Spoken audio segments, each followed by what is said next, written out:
विष्णु भगवानले दर्शन दिनुभयो। के भन्नुभयो भने हेर तलको जगत, वहाँ तल जाऊ, पृथ्वीमा जाऊ, प्लेनमा जाऊ, मद्दत गर मान्छेहरूलाई, कति पीडा छ जगतमा होइन, तिमी यति सुखी भइसकेका छ, म इन्लाइटेन भइसक्नु भएको थियो, यति सुखी भइसकेका छ, यो सुख आफूसँग राख्नु हुँदैन, यो बाँड्नुपर्छ र तिमीलाई वरदान छ, तिमीले बोल्यो भने तिम्रो जिह्वामै सरस्वती। जस्तो ओशो हामीले अब बुझेँ, कार्तिक महाराजको पढेपछि बुझेँ ओशोको प्रवचनमा त्यस्तो किन जादु थियो भने उहाँको पनि जिह्वामा सरस्वतीको वास थियो।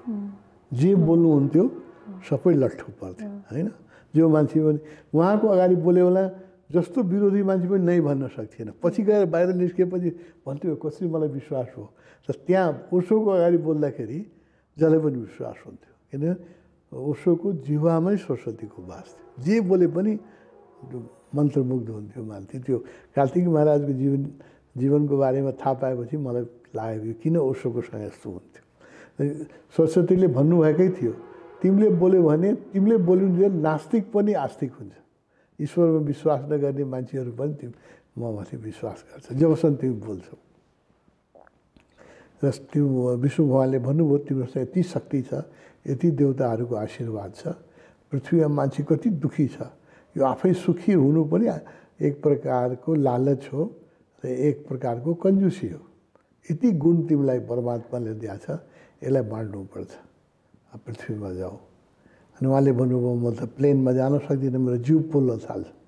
जोगीहरू जुन छ सच्चा जोगीहरू हिमालमै बस्छन् होइन, हिमालबाट तर ओर्लिनै मान्दैन। उहाँले त्यही भन्नुभयो म प्लेनमा गएँ भने, हरिद्वारभन्दा तल गएँ भने मेरो जिउ पोल्न थाल्छ।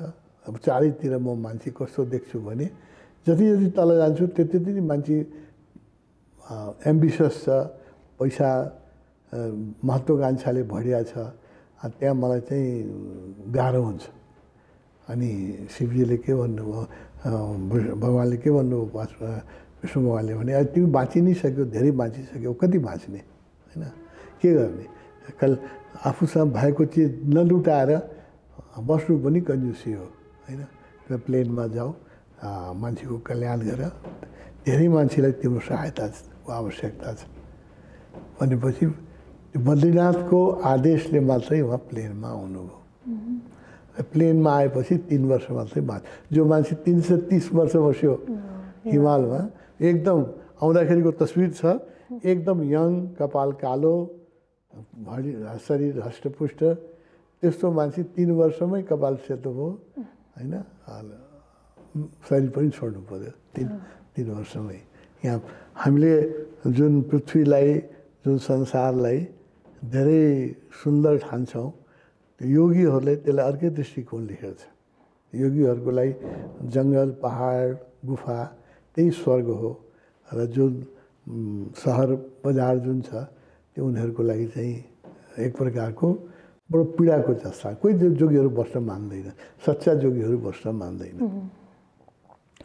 उहाँले जगत कल्याणको लागि आउनुभयो, अद्भुत बोल्ने शक्ति थियो, बोलेपछि मान्छे अब सरस्वतीकै जीवमा वास थियो, जो पनि प्रभावित हुने। खासै बोल्न पाउनु भएन, 3 वर्ष बोल्नुभयो, 3 वर्ष प्रवचन दिनुभयो यहाँ प्लेनमा। अनि त्यो 3 वर्षमा महात्मा त्यो इन्डिया उहाँले 53 मा शरीर छोड्नु भएको छ। त्यो उहाँ सायद 5 वर्ष बस्नुभयो, किन महात्मा गान्धीसँग भेट भएको छ। महात्मा गान्धी 48 मा मर्नुभयो, सायद 5 वर्ष बस्नुभयो।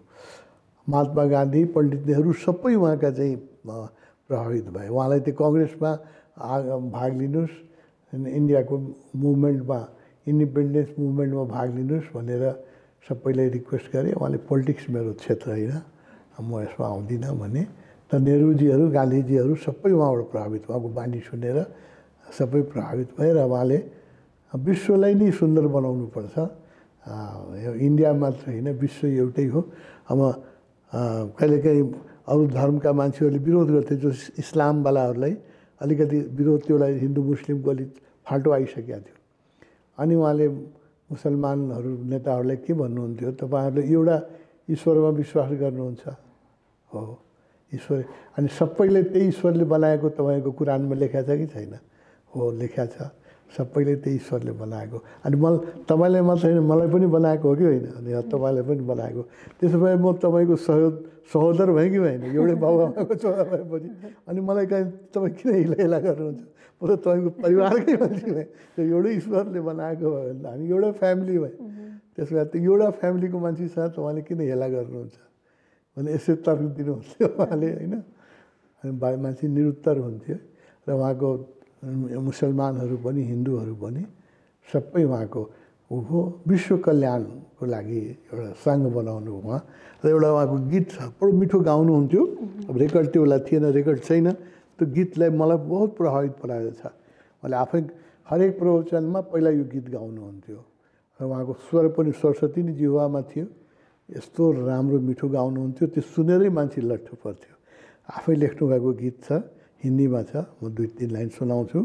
उहाँको के थियो भने विश्व कल्याण परिषद बनाउनु भएको थियो, विश्वै सुखी होस्, उहाँको परिकल्पना के थियो, विश्वै सुखी होस्। अनि प्रार्थना गर्नुहुन्थ्यो, बनादो विश्व सुखी भगवान, स्वर्ग सुखी हो, नर्क सुखी हो, सुखी हो सारा जहान, बनादो विश्व सुखी भगवान, होइन? अब के सूर्य चंद्र और वरुण लोक में होवे सुख महान, बना दो विश्व सुखी भगवान। यो लामो कविता छ। दानव मानव पशु पक्षी भी करें तुम्हारा गान, बना दो विश्व सुखी भगवान। यो पहिला यो प्रवचन अगाडि यो गीत गाउनुहुन्थ्यो, यो गीतै गानेर मान्छे रुन थाल्थ्यो। उहाँको गला पनि यस्तो राम्रो, व्यक्तित्व पनि यस्तो राम्रो, यत्रो देवताहरूको आशीर्वाद, उहाँको यो त्यो गीतै सुनेर मान्छे प्रभावित हुन्थ्यो। हरेक प्रवचनमा पहिला आफै यो गाउनु सुन्न पाइन्छ कहीँ? छैन, अब त्यो रेकर्डिङ छैन, त्यो लेखेको चाहिँ छ, मसँग लेखेको छ। त्यो बेला रेकर्डिङ हुन्थेन, रेकर्ड भएन, रेकर्ड भएको भए गजब हुन्थ्यो। 53 मा त उहाँले शरीरै छोडिदिनु भयो, त्यो बेला इन्डियामा टेप रेकर्डहरू उहाँको कुनै पनि प्रवचन रेकर्ड भएन? छैन, फोटोहरू छ कि फोटो छ, एकदम तक्रा हनुमानजीकै अंश अवतार हुनुहुन्थ्यो। र 53 मा उहाँले चाहिँ शरीर छोडिदिनु भयो। शरीर छोड्दाखेरि पनि के भन्नुभयो थियो भने हनुमान भएको हुनाले उहाँले जिन्दगीभरि जति आउनुभयो त्यो सबै अयोध्यामा बस्नुभयो, घुम्नुहुन्थ्यो, प्रवचन दिनुहुन्थ्यो, फेरि अयोध्यामै गएर बस्नुहुन्थ्यो। कि हनुमानको अंश अवतार भएको कि जनकपुर कि अयोध्या, उहाँको दुई ठाउँ मात्रै। जनकपुर हुन्थ्यो मेरो मामा घर हो, त्यहाँ म एकदम खुसी हुन्छु सीताजीको ऊ भएकोले, अनि अयोध्या चाहिँ रामचन्द्रको भएले। अनि भन्नुभयो म अब प्लेनमा आएँ, अब हिमालमा बसिया भए 200-400 वर्षहरू बाँच्थेँ, तर यो प्लेनमा आएँ, यहाँ चाहिँ म यहाँको वातावरण मलाई सुट गर्दैन, म जान्छु। म गएँ भने तिमीहरूले चाहिँ केही नगर्नु, शोक नमनाउनु, नरुनु, मेरो चाहिँ केही श्राद्ध केही यस्तो गर्नु पर्दैन। मेरो बडीलाई सरयुग नदी छ अयोध्यामा, सरयुगमा चाहिँ बडीलाई प्रभावित गरिदिनु, होइन? जल समाधि दिइदिनु शरीरमा, अरू केही गर्नु पर्दैन भनेर ध्यानमा बस्नुभयो। अब म जान्छु भने सबै छ, इष्टमित्रले बोलाएर सबै छ, इदा बिदा लिनुभयो। मेरो जाने टाइम आयो, म जान्छु। अब रुन थाले होइन, रुने होइन, म गएर पनि कहाँ जान्छु र, यहीँ हुन्छु, तिमीहरूलाई चाहिएको बेलामा मद्दत गर्छु भनेपछि उहाँ चाहिँ पद्मासनमा बसेर ध्यानमै शरीर छोडिदिनु र त्यसपछि उहाँको शरीरलाई चाहिँ सरयुग नदीमा प्रभावित गर्यो। उहाँको एउटा शिष्या छ किशोरीजी, अस्तिसम्म जीवित हुनुहुन्थ्यो, अब अहिले थाहा छैन मलाई, अब शरीर छोडिदिनु हो। उहाँले अयोध्यामा उहाँको लागि एउटा मन्दिर बनाउनु भएको छ, कार्तिकेय महाराज। त्यो शिवजीले नै नाम दिनुभएको, होइन? नामकरण पनि शिवले गरेको। त्यसको नाउँमा एउटा सानो आश्रम छ भन्छ अयोध्यामा, त्यहाँ मूर्तिहरू राख्नु भएको छ, कसैले देखाएको छैन र धेरै उहाँ प्रसिद्ध पनि हुनु भएन। प्राइभेट लाइफ लिड गर्नुभयो, किन उहाँको बारेमा धेरै साहित्यहरू पनि छैन, त्यस कारणले मान्छेलाई धेरै जानकारी छैन। यस्ता सन्तहरू धेरै भएका छन् हाम्रो संस्कृतिमा। यस्ता सन्तहरू नेपालमै शिवपुरी भयो 137 वर्षसम्म, 115-20 वर्षसम्म कपाल कालै थियो उहाँको सबै, होइन। अब यसलाई चमत्कार भन्ने कि के भन्ने, मान्छेले ऱ्यासनल माइन्डलाई विश्वास गर्न कहिलेकाहीँ गाह्रो हुन्छ। तोतापुरी महाराज 250 वर्षसम्म स्वस्थ हुनुहुन्थ्यो, तर यस्ता व्यक्तिहरू हुन्छन् र यिनीहरूका जीवनले मलाई आन्दोलित गर्छ। स्वामीजी, अब हजुरको बुकमा पढ्न पाउँछौँ हामीले उहाँको बारेमा? अब नयाँ किताब मैले लेख्दैछु, मिटिङ विथ मिस्टिक्स। यो चाहिँ सेकेन्ड भोल्युम हुन्छ उसको, लोन सिकर मिनी मास्टरको सेकेन्ड भाग हुन्छ। त्यसमा धेरै अद्भुत सन्तहरूको कुरा गरिरहेको, जसको बारेमा मान्छेलाई थाहै छैन, होइन। त्यो किताब तिमीहरूलाई खुब इन्ट्रेस्टिङ, जो ओशो सन्यासीलाई खुब इन्ट्रेस्टिङ होला, किन त्यसमा एकदम चमत्कारी मेरो जीवनमा घटेका घटनाहरू छन्। र बसुलिया बाबाको बारेमा छ, एकजना चाहिँ बाउल सन्तको बारेमा छ। त्यो अद्भुतै अद्भुत घटना छ, जसमा कि बौद्धिक मान्छेहरूले विश्वास गर्न गाह्रो हुन्छ। तर मैले अब म पनि 77 वर्षको भएँ, अब लेख्ने कुरा त लेखेर जानु पऱ्यो। यस्तो जीवनका यस्ता घटनाहरू छन् जो बडा हेर्दाखेरि त्यसलाई विश्वास गर्ने जस्तो उहाँको बारेमा भने। उहाँको बारेमा हामीले त्यसमा विस्तृत लेख्दैछु। कार्तिक महाराजको बारेमा मैले त संक्षेपमा हामीले बोलेँ, त्यहाँ अरू कुराहरू आउँछ र अरू यस्तै सन्तहरू मैले भेटेको मेरो सौभाग्य हो। यस्ता सन्तहरू मैले जीवनमा धेरै भेटेका छौँ। कार्तिक महाराजलाई मैले त फिजिकली भेट्न सकेन, तर जबदेखि 5-7 दिनदेखि उहाँको मलाई धेरै एनर्जी फिल भइरहेको छ र उहाँको बारेमा हामी लेख्दैछौँ। तर हजुरले त लेख्नुपर्छ स्वामीजी, किनभने कति व्यक्तिहरूलाई थाहा नै छैन कस्तो कस्तो सन्त भर्खर जसको बारेमा हजुरले भन्नुभयो, उहाँको यस्तो अद्भुत व्यक्तिको बारेमा कसैलाई पनि थाहा छैन। जसलाई हजुरले रिसर्च गरे यति धेरै हजुरलाई ज्ञान छ, त्यो कुरा त बाँड्नुपर्छ जस्तो लाग्छ। एकदम ठिक तिमीले भन्या। यहाँ तोतापुरी महाराजकै बारेमा कसैलाई थाहा थिएन कि उहाँको आश्रम छ, उहाँको समाधि छ उडिसा भनेर कसैलाई थाहा थिएन। रामकृष्णका गुरु हुनुहुन्थ्यो उहाँ। रामकृष्ण आश्रममै मैले कुरा गर्दाखेरि कोही मान्न तयार थिएन, होइन, कोही मान्न तयार थिएन। पुरीमा पनि कसैलाई ज्ञात छैन। जङ्गलमा एउटा सानो उहाँको समाधि थियो। परमात्माले तानेर मलाई लगिदियो। तोतापुरी महाराजले तानेर लगिदिनु बोल्न त कसले लग्छ त्यो अनकन्टार जङ्गलमा। जुन बेला म पहिला गएँ आज 20 वर्ष अगाडि, त्यो बेला त्यहाँ कोही जान्थेन। दिउँसै स्याल आउँथ्यो जङ्गलमा। त हामी गएर जब तोतापुरी महाराजको एनर्जी मैले फिल गरेँ, मैले आजसम्म कसैको समाधिमा त्यति एनर्जी फिल गरेको छैन जति तोतापुरी महाराजको समाधिमा एनर्जी छ। भयङ्कर पावरफुल एनर्जी छ, लट्ठ पारिदिन्छ एकदम, होइन। अनि यहाँ त यो साधारण होइन। अनि त्यसको खोज तलास गरेँ, अनि उहाँको बारेमा मैले धेरै बोलेँ, लेखेँ। त्यसले गर्दाखेरि आज तोतापुरी महाराजको समाधि एउटा जङ्गलमा पनि त्यहाँ मार्बल छापिसके, कोठाहरू केही गेस्ट हाउस गेस्ट रुमहरू बनिसक्यो, बाटोहरू राम्रो बन्यो, केही मान्छे बस्न थाले र उहाँको बारेमा धेरै मान्छेलाई ज्ञात भयो। अब जान थाले, भिजिटरहरू अज्ञात हुनुहुन्थ्यो। यहाँ इभन शिवपुरी बाबाको बारेमा नेपालमा धेरै कम जानकारी थियो। उहाँ जानकारी दिन पनि चाहनुहुन्थेन, प्राइभेट लाइफ लिड गर्न चाहनुहुन्थ्यो। उहाँको इच्छा अनुमति बिना नै मैले उहाँको बारेमा धेरै बोलेँ, शिवपुरी बाबाको बारेमा। अहिले शिवपुरी आश्रममा जाने 75% त ओशो सन्यासी हुन्छ र अब त पुरै त्यसको यो मेरो सौभाग्य हो सन्तहरूलाई खोजेर उहाँलाई चाहिँ लाइमलाइटमा ल्याउने। मलाई भगवान्ले यो सौभाग्य। यस्ता धेरै सन्तहरूको बारेमा यसमा हामी कुरा गर्दैछौँ। नयाँ किताब आउँदैछ र बाउल सन्त एउटा कलकत्तामा बस्नुहुन्थ्यो, अहिले शरीर छोडिदिनु भयो। एउटा बसुलिया बाबा हुनुहुन्थ्यो, होइन। त्यो सबैको बारेमा हामी लेख्दैछौँ। किताबको प्रतीक्षा गर्नु, तिमीहरूलाई खुब आनन्द आउँछ त्यो किताब पढेर। अहिले पनि मलाई यस्तो व्यक्तिहरू भेट्नुहुन्छ जो कि भन्नुहुन्छ कि सिरानैमै म सन्त दर्शन राखेर सुत्छु र एक च्याप्टर पढेपछि पनि यति आनन्द आउँछ। धेरै महत्त्वपूर्ण व्यक्तिहरूले पनि मलाई त्यो किताबको लागि खुब गर्नुभएको छ। यस्ता सन्तहरूलाई खोजेर ल्याउनु मेरो इन्क्युजिटिभ पनि छ। म खोज्छु, जहाँ जान्छु। मस्तराम बाबा, ऋषिकेशको मस्तराम बाबाको बारेमा कसैलाई थाहा थिएन, होइन। यहीँ नेपालकै हाम्रो गोखले बाबाको भने कसैलाई थाहा थिएन। प्राइभेट एकदमै कसैलाई, अहिले पनि धेरै मान्छेलाई थाहा छैन। मैले बोलेँ, लेखेँ, टिभीमा धेरै गरेँ, अनि अलिकति केही मान्छेलाई जानकारी भयो। स्वामीजी, हजुरले बारम्बार हिमालय क्षेत्रको बारेमा एकदमै धेरै परिचर्चा गर्नुभएको छ। हजुरको हिमालय क्षेत्रप्रतिको प्रेम पनि अटुट छ, अगाध छ। हामीले बारम्बार हजुरको शब्द मार्फत श्रवण गरेका छौँ। हजुरको प्रेम अथवा धेरै साधक जोगी तपस्वीहरूको प्रेम हिमालयप्रति किन यति धेरै गाढा हुन्छ स्वामीजी? साधकहरूको लागि हिमालय अमृत समान हो। त्यो साधकले मात्रै बुझ्न सक्छ। मलाई दुईटा चिजको बहुत ठुलो आकर्षण छ मेरो जीवनमा। अहिले कहीँ जाउँ, केही पाऊँ भन्ने केही इच्छा छैन, त एउटा इच्छा जरुर हुन्छ कि गङ्गाको किनारमा जाउँ, होइन? र गङ्गा र हिमालय दुइटै होस्। जस्तो ऋषिकेशदेखि हरिद्वारदेखि सुरु हुन्छ। गङ्गा त तल पनि छ, प्लेनमा पनि छ, तर मेरो आकर्षण चाहिँ जहाँ गङ्गा र हिमालय दुइटैको सङ्गम होस्। ऋषिकेशदेखि लिएर बद्रीनाथ केदारनाथसम्म, गढवाल हिमाल त्यसलाई भन्छ। त्यो मेरो सबभन्दा आकर्षणको केन्द्र हो।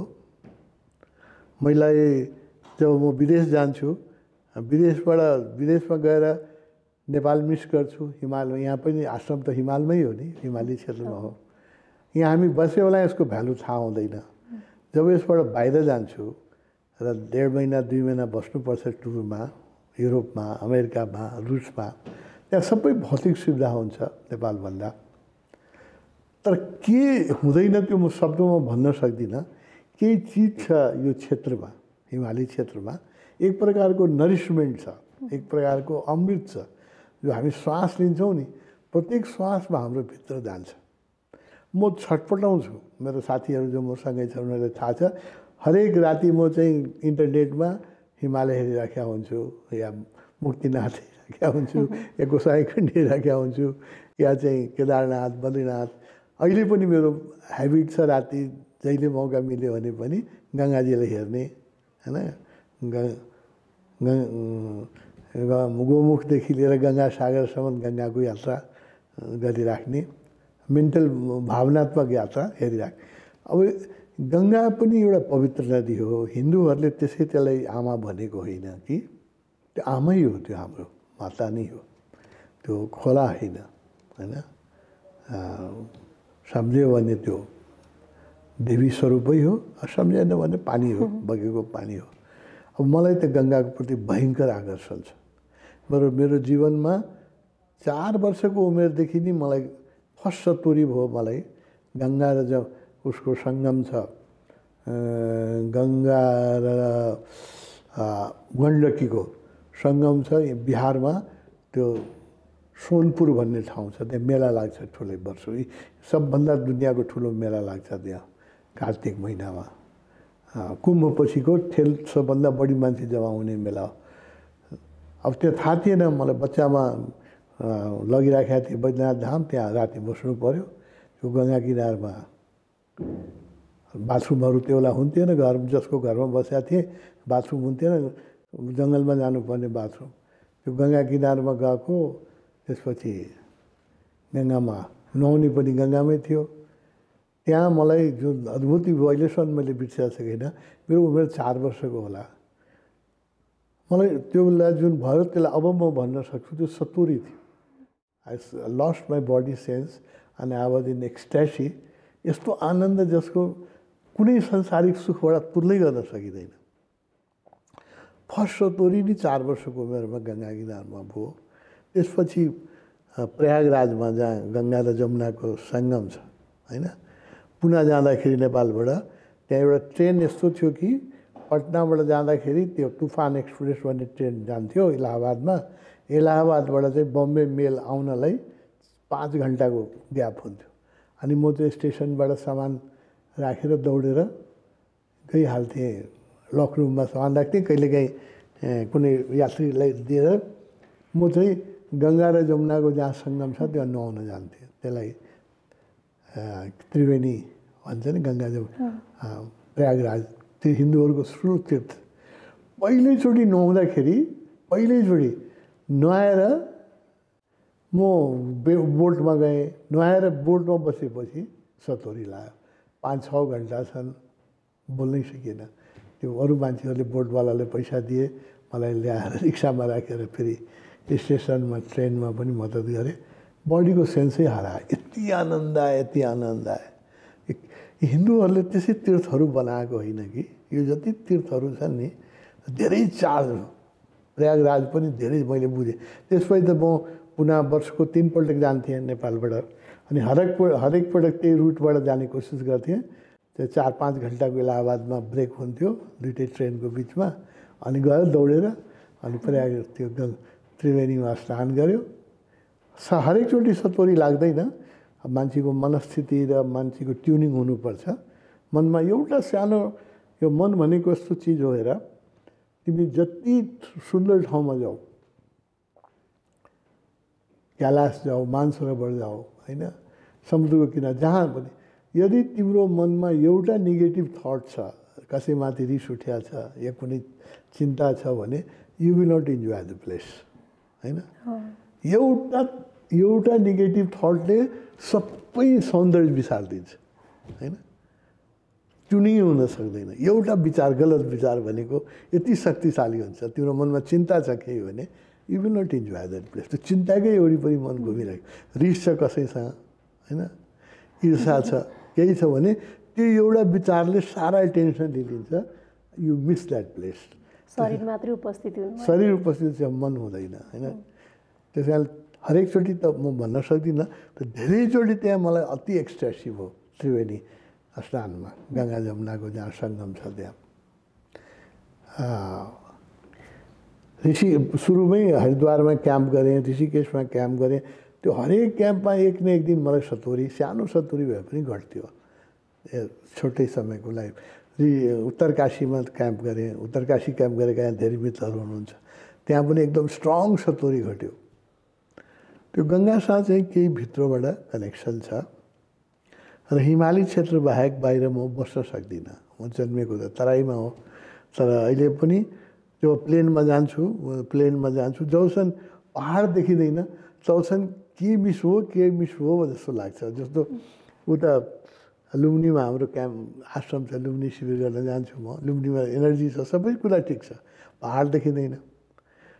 अनि बुटवल अस्ति हामी जाँदाखेरि त्यो बुटवल पुग्यो, त्यहाँ हामी पहाड त्यो देखेपछि घर आइपुग्यो जस्तो लाग्थ्यो कि। जहाँ पनि वीरगन्जमा पनि प्रोजेक्टहरूको काममा बस्दाखेरि मजै नआउने, अनि हिटौँडा अम्लेखगञ्ज आयो भने घर आयो जस्तो, हिमाल देख्न थाल्छ अम्लेखगञ्जबाट, जङ्गल देख्छ। अब यो अनायास आनन्द। मसँग अर्हत विदेश जान्छन् धेरै। यसपालि पनि हामी लास्ट टाइम जो रुस गएँ, अहिले त कोरोनाबाट जान सकेका छैन। विदेशबाट आउन साथ मेरो दिल्लीमा ल्यान्ड गरेँ। पहिलो के हुन्थ्यो भने पहिलो हिमालमा जाउँ, अनि गङ्गाको किनारमा जाउँ, अनि दिल्लीबाट सोझै ऋषिकेश जाने, हरिद्वार जाने, अनि त्यहाँ यति आनन्द आउँथ्यो। त्यो विदेशमा बसेको जुन लस छ, स्पिरिचुअल लस, त्यो मेकअप हुने कि, त्यो लस त देखिँदैन, तर त्यो लस केही चिज लस हुन्थ्यो। यसपालिको मलाई याद छ, यसपालि हामी रुसबाट आएँ, अनि ऋषिकेश बानीअनुसार ऋषिकेश जान्छु। एयरपोर्टबाटै हामी प्लेनमा बिहान चढेर देहरादुन ओर्लेँ 6 बजे बिहान, 4-5 बजे फ्लाइट। त्यो देहरादुन एयरपोर्टमा ओर्लेर जब गाडी ऋषिकेश जान लाग्यो, मलाई अहिले पनि याद आउँछ, कहाँबाट आनन्दको खजाना, यति आनन्द भित्रबाट आइरहेछ कि के को लागि आनन्द। नुहाए छैन, खाए छैन, रातभरि पुरुष मास्कोबाट हिँडेको, रातभरि प्लेनमा हिँडेर आएको छ, सुत्न पाएको छैन, केही पनि छैन। यस्तो आनन्द कि अहिले पनि याद आउँछ, होइन।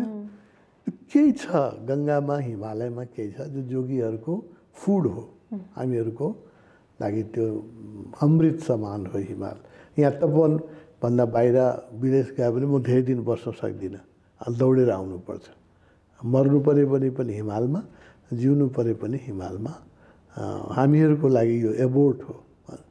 अब के हो, कारण के हो म भन्न सक्दिनँ, but there is something in Himalaya which is not available anywhere in the world जोगीहरूको लागि। त्यस कारणले लाउत्सु मर्न पनि हिमाल आए, नानक पनि हिमाल आए, होइन। जिसस पनि हिमालमा आएर तपस्या गर्नुभयो। यहाँ केही छ जसले चाहिँ अब जिससलाई पनि तानेर ल्यायो नानक त पन्जाबमा जन्मिनु भयो, उहाँलाई तानेर ल्याए होइन। केही चिज छ जसले साधुहरूलाई चाहिँ यहाँ मोहित गर्छ, त्यस्तो केही छ यो हिमालमा। पुरै हिमाल क्षेत्र त्यो आसामदेखि लिएर 2500 किलोमिटरको हिमालयको लम्बाइ हो करिब करिब। त्यहाँबाटदेखि लिएर अफगानिस्तानसम्म, पाकिस्तानसम्म त्यो पुरै क्षेत्रै चाहिँ अद्भुत छ। इन्डिया हिमाल होस् या भुटानको होस्, चाहे तिब्बतको होस्, चाहे नेपालको होस्, यो हिमाल भनेको एउटा आफ्नै प्रदेश हो। आध्यात्मिक व्यक्तिको लागि त्यो एउटै क्षेत्र हो, त्यसमा राजनीतिक सीमाले केही बाधा डाल्दैन।